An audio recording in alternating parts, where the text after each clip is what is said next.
စီကနေလာလာလာလာလာသွားတာမဲ့တာစီစပွဲစီလာလာလာလာလာသွားတာမဲ့တာစီကနေလာလာလာလာလာသွားတာမဲ့တာစီစပွဲစီတိတ်တဲ့ရင်နဲ့ဒီအောင်လန်းကိုလာခဲ့ပြီကျွန်တော်ငငယ်ကနေစပြီးတော့အခုလိုမင်းသားဖြစ်လာတဲ့အချိန်ထိဖြတ်တန်းခဲ့ရတာလေးတွေအမှတ်တရလေးတွေပြောပြပါလားတဲ့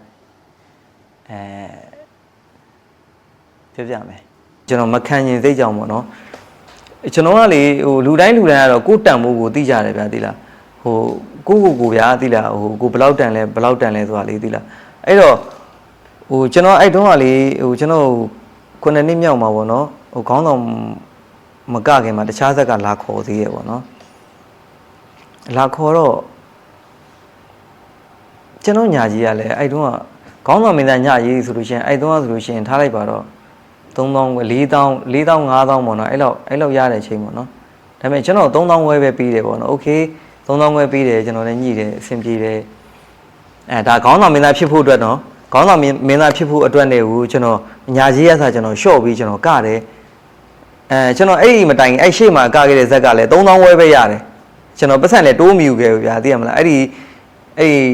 သူများဇက်မှာကခဲ့တဲ့နောက်ဆုံးနှစ်ပေါ့နော်ခေါင်းဆောင်မဖြစ်ခင်ကခဲ့တဲ့နောက်ဆုံးနှစ်မှာကခဲ့တဲ့ဇက်မှာ3000ဝဲရတယ်ခေါင်းဆောင်သွားကတာလေကျွန်တော်3000ဝဲပဲရတယ်ဒါပေမဲ့ငါခေါင်းဆောင်ဟိုကမယ်ဆိုတဲ့စိတ်နဲ့ပေါ့နော်ဇက်ကလည်းကျွန်တော်သွားကတဲ့ဇက်ကလည်းဟိုမပြည့်စုံဘူးဗျာအဲ့တော့ပြောချင်တာကျွန်တော်ဟိုပါပေါ့အဲ့ညာကြီးပေါ့နော်3000ဝဲပေးပြီးမှနောက်ရတလားဟိုပါပေါ့နော်ဟို3000ဝဲဈေးလည်းညှိပြီးသွားပြီညှိပြီးသွားတဲ့အချိန်ကျမှကျွန်တော်ရန်ကုန်ပြန်သွားတဲ့အချိန်ကျမှအလဲသွားတဲ့အချိန်ကျမှကျွန်တော်ဖုန်းခေါ်ပြီးတော့မှညာကြီးလေးဟို3000လောက်ထားပေးပါလားဆိုပြီးထက်ပြောလို့ကျွန်တော်အဲ့ဒါနဲ့မကတော့ဘောကျွန်တော်မကတော့ဆိုရင်မှအဲ့ဒီနောက်ဆုံးအဲ့ခေါင်းဆောင်ကားခဲ့တဲ့ဇက်ကမပြည့်စုံဘူးဒါပေမဲ့ तू က3000ဝဲပေးတယ်ဗျာပြီးတော့အဲ့မှာကျွန်တော်ဝင်ကားတယ်အဲ့မှာခေါင်းဆောင်ဖြစ်တယ်ပေါ့ဗျာအဲ့ဇက်မပြည့်စုံတဲ့အချိန်မှာကျွန်တော်အဲ့ဇက်မှာအနေထားတွေကျွန်တော်လိုက်ကြည့်တယ်ဒီဇက်မှာဟိုဇက်တစ်ဇက်ဖြစ်ဖို့အတွက်ပေါ့နော်သူတို့တွေဘယ်လိုလုပ်လဲဒီအနေထားလေးရအောင်ပေါ့နော်သူတို့ဘယ်လိုလုပ်ကြလဲဘယ်လိုလူတွေခေါ်ကြလဲဆိုပြီးမှအဲ့မှာကျွန်တော်ကြည့်ရင်လည်းဒီလောက်ဆိုငါလည်းလုံနိုင်လောက်တယ်ဆိုတဲ့စိတ်နဲ့ကျွန်တော်ကအရင်လည်းမစင်စားဘူးဗျာကျွန်တော်လှုပ်ချင်တာပဲတည်တယ်ဇက်အဲ့လိုမျိုးဟိုထောင်ကျင်တာပဲတည်တယ်ဗျာကျွန်တော်လက်ထဲမှာငွေလုံတော့လည်းမရှိဘူးကျွန်တော်အဲ့ဒါအင်တာဗျူးဖြေဘူးတယ်ဗျာကျွန်တော်ဆိုင်ကယ်ရောင်းပြီးတော့ဇက်ထောင်ခဲ့ဆိုအဲ့ဒါတကယ်ကျွန်တော်အဲ့နောက်ဆုံးကားခဲ့တဲ့ဇက်မှာခေါင်းဆောင်ကပြီးတော့နောက်နှစ်မှာကျွန်တော်ဇက်ထောင်ပလိုက်တယ်ကျွန်တော်ဆိုင်ကယ်ပထမဆုံးစရောင်းပလိုက်တယ်စကူဖီလေးရောင်းပြီးတော့12သိန်းရလာမသိအဲ့မှာလူတွေ3သိန်းပေးနဲ့အဲ့မှာဟိုအမားတွေလည်းပါလာဟိုလူကအဲ့လိုမျိုးဟိုလူစီယာချီဒီလူစီယာချီနောက်ဆုံးဟိုဇက်ကရင်းနဲ့ပထမဆုံးနှစ်မှာရင်းရတာဟိုလွန်ခဲ့တဲ့ဟိုလောက်ကပေါ့10နှစ်17နှစ်လောက်ကပေါ့အဲ့တုန်းကဟိုအိမ်ရောင်းလိုက်တာ400ပထမတစ်နှစ်မှာဟို800 900လောက်ရှိမယ်ထင်တယ်ဇက်ကအဲ့လိုမျိုးကြီးဗျာအရင်ဟိုများသွားတာဗျာထင်တာအထက်ကိုပေါ့နော်အဲ့လိုမျိုးတိုးတွေနဲ့ဆွဲအခက်ခဲတွေကတော့အများကြီးပေါ့နော်ဇက်ဖြစ်ခဲ့တဲ့ပုံကအဲ့လိုမျိုးတိုးတွေနဲ့ဆွဲပြီးတော့2နှစ်3နှစ်လောက်4နှစ်လောက်ထိပေါ့နော်တအားရုန်းကန်ရတယ်အကျွေးတွေကိုကြေအောင်လုပ်ရတယ်ပြီးရင်ဇက်တွေကိုပစ္စည်းတွေကိုဟိုတစ်နှစ်နဲ့တစ်နှစ်မတူအောင်လို့ဖြည့်ရတယ်ရင်းလိုက်ဖြည့်လိုက်ရအဲ့လိုမျိုးဟိုပတ်စံတွေကအကျွေးတွေနဲ့မကာမိဘူးဗျာ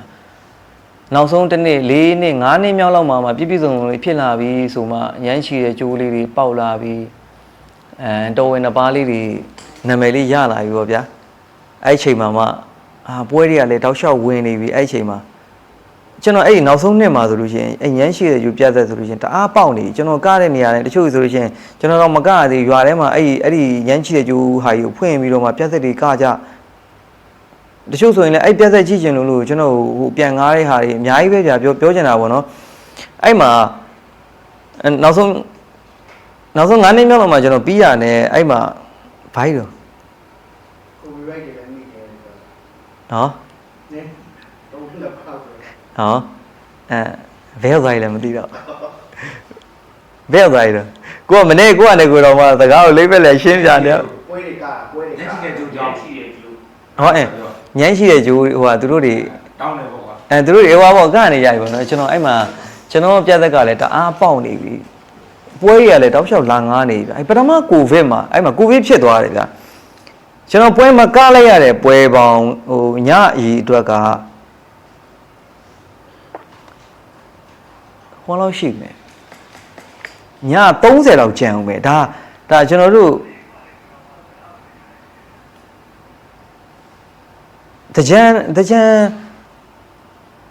တကြံမတိုင်ခင်အချိန်လောက်မသိဘူးဟုတ်တယ်တကြံမတိုင်ခင်အချိန်นี้ကျွန်တော်တို့ဇက်ရာဒီကုံတော့မယ်ဗျာဒါပေမဲ့ည30ကျန်သေးတယ်ကျွန်တော်တို့ဟိုပင်မှာကျွန်တော်တို့9ညပြီးရင်မြကြီးနားဝိုင်းမော်9ညပြီးရင်တာမခန်10သင်း9ညပြီးမုံရွာဘက်မှာတွေကျွန်တော်မှတ်မိသလောက်ပေါ့နော်ဒါပေမဲ့ကျွန်တော်ကားမဲ့နေရာတွေအခုတာမခန်10သင်းလို့ဆိုလို့ရှိရင်ဟိုအရင်တော့မီးရှို့ခံတာလေးသိရမလားတာမခန်10သင်းလို့ကျွန်တော်တို့မြကြီးနားဝိုင်းမော်ဆိုနေဟိုစစ်တီဖြစ်နေသိရမလားကျွန်တော်အကျွေးရှိသေးရဲ့ဗျာသူတို့စီမှာလေကျွန်တော်ကားပြဖြိုရဖို့အတွက်ကျွန်တော်လက်ခံထားတယ်တချို့စေရန်တွေလည်းယူထားရတယ်ပေါ့နော်ကျွန်တော်ကိုယ်တိုင်လည်းကျွန်တော်အဖွဲ့သားတွေကိုစေရန်ပေးထားတာက300လောက်ရှိမယ်300 400လောက်ရှိမယ်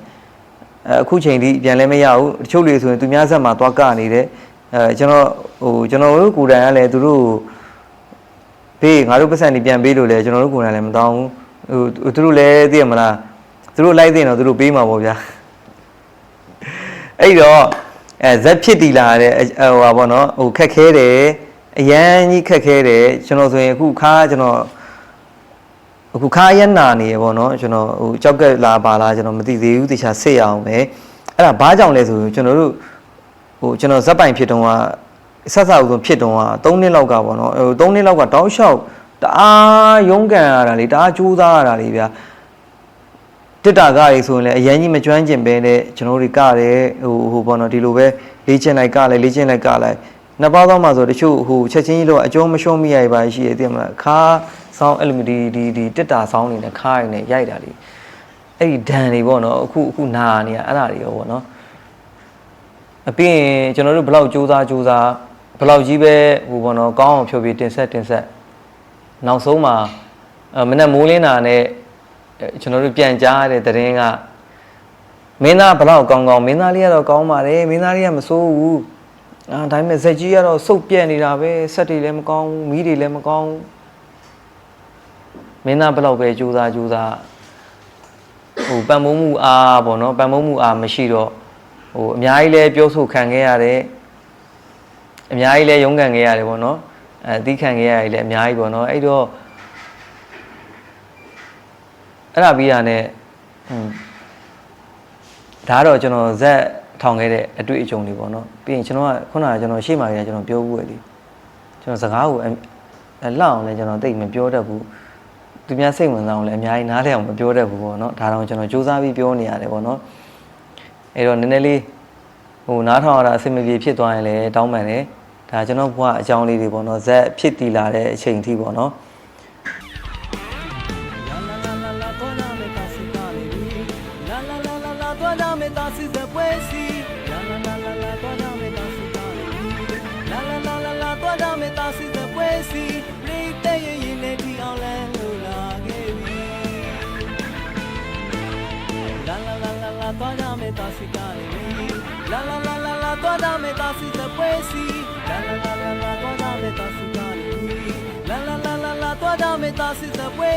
La